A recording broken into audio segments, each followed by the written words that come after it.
आज आप सुनेंगे जय एकादशी की कथा। माघ मास की जया एकादशी का महात्म्य।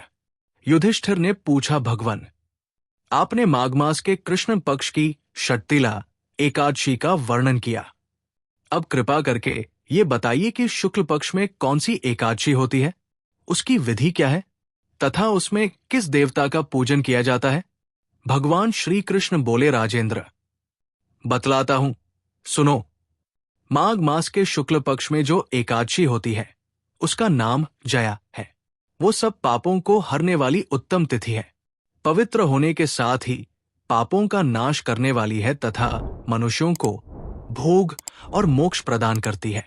इतना ही नहीं, वो ब्रह्म हत्या जैसे पाप तथा पिशाचत्व का भी विनाश करने वाली है। इसका व्रत करने पर मनुष्यों को कभी प्रैत्योनि में नहीं जाना पड़ता। इसलिए राजन, प्रयत्नपूर्वक जया नाम की एकादशी का व्रत करना चाहिए।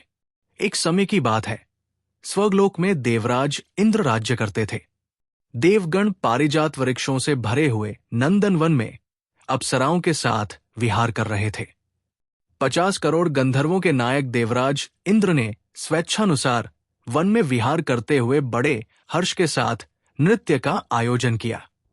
उसमें गंधर्व गान कर रहे थे, जिनमें पुष्पदंत, चित्रसेन तथा उसका पुत्र ये 3 प्रधान थे। चित्रसेन की स्त्री का नाम मालिनी था। मालिनी से एक कन्या उत्पन्न हुई थी जो पुष्पवंती के नाम से विख्यात थी। पुष्पदंत गंधर्व के एक पुत्र था जिसको लोग माल्यवान कहते थे। माल्यवान पुष्पवंती के रूप पर अत्यंत मोहित था।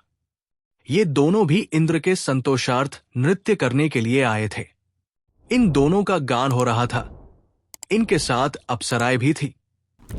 परस्पर अनुराग के कारण ये दोनों मोह के वशीभूत हो गए। चित्त में भ्रांति आ गई, इसलिए वे शुद्ध गान न गा सके। कभी ताल भंग हो जाता और कभी गीत बंद हो जाता था। इंद्र ने इस प्रमाद पर विचार किया और इसमें अपना अपमान समझकर वे कुपित हो गए। अतः इन दोनों को शाप देते हुए बोले, ओ मूर्खा, तुम दोनों को धिक्कार है। तुम लोग पतित और मेरी आज्ञा भंग करने वाले हो। अतः पति रहते हुए पिशाच हो जाओ।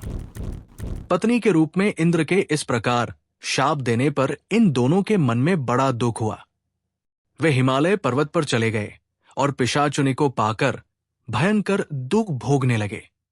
शारीरिक पातक से उत्पन्न ताप से पीड़ित होकर दोनों ही पर्वत की कंदराओं में विचरते रहते थे। एक दिन पिशाच ने अपनी पत्नी पिशाची से कहा, हमने कौन सा पाप किया है जिससे ये पिशाचुनी प्राप्त हुई है। नरक का कष्ट अत्यंत भयंकर है तथा पिशाचुनी भी बहुत दुख देने वाली है। अतः पूर्ण प्रयत्न करके पाप से बचना चाहिए। इस प्रकार चिंतामग्न होकर वे दोनों दुहों के कारण सूखते जा रहे थे। दैवयोग से उन्हें माघ मास की एकादशी तिथि प्राप्त हो गई। जया नाम से विख्यात तिथि, जो सब तिथियों में उत्तम है, आई। उस दिन उन दोनों ने सब प्रकार के आहार त्याग दिए। जलपान तक नहीं किया, किसी जीव की हिंसा नहीं की, यहां तक कि फल भी नहीं खाया। निरंतर दुख से युक्त होकर वे एक पीपल के समीप बैठे रहे। सूर्यास्त हो गया। उनके प्राण लेने वाली भयंकर रात उपस्थित हुई। उन्हें नींद नहीं आई। वे रति या और कोई सुख भी नहीं पा सके। सूर्योदय हुआ। द्वादशी का दिन आया। उन पिशाचों के द्वारा जया के उत्तम व्रत का पालन हो गया। उन्होंने रात में जागरण भी किया था। उस व्रत के प्रभाव से तथा भगवान विष्णु की शक्ति से उन दोनों की पिशाचता दूर हो गई। पुष्पवंती और माल्यवान अपने पूर्व रूप में आ गए। उनके हृदय में वही पुराना स्नेह उमड़ रहा था। उनके शरीर पर पहले ही जैसे अलंकार शोभा पा रहे थे। वे दोनों मनोहर रूप धारण करके विमान पर बैठे और स्वर्गलोक में चले गए। वहां देवराज इंद्र के सामने जाकर दोनों ने बड़ी प्रसन्नता के साथ उन्हें प्रणाम किया। उन्हें इस रूप में उपस्थित देखकर इंद्र को बड़ा विस्मय हुआ। उन्होंने पूछा, बताओ, किस पुण्य के प्रभाव से तुम दोनों का पिशाचत्व दूर हुआ है? तुम मेरे शाप को प्राप्त हो चुके थे, फिर किस देवता ने तुम्हें उससे छुटकारा दिलाया है? माल्यवान बोला, स्वामिन, भगवान वासुदेव की कृपा तथा जया नामक एकादशी के व्रत से हमारी पिशाचता दूर हुई है। इंद्र ने कहा, तो अब तुम दोनों मेरे कहने से सुधा पान करो। जो लोग एकादशी के व्रत में तत्पर और भगवान श्री कृष्ण के शरणागत होते हैं, वे हमारे भी पूजनीय हैं। भगवान त्राण श्री कृष्ण कहते हैं, राजन, इस कारण एकादशी का व्रत करना चाहिए। नृपश्रेष्ठ, जया ब्रह्म हत्या का पाप भी दूर करने वाली है।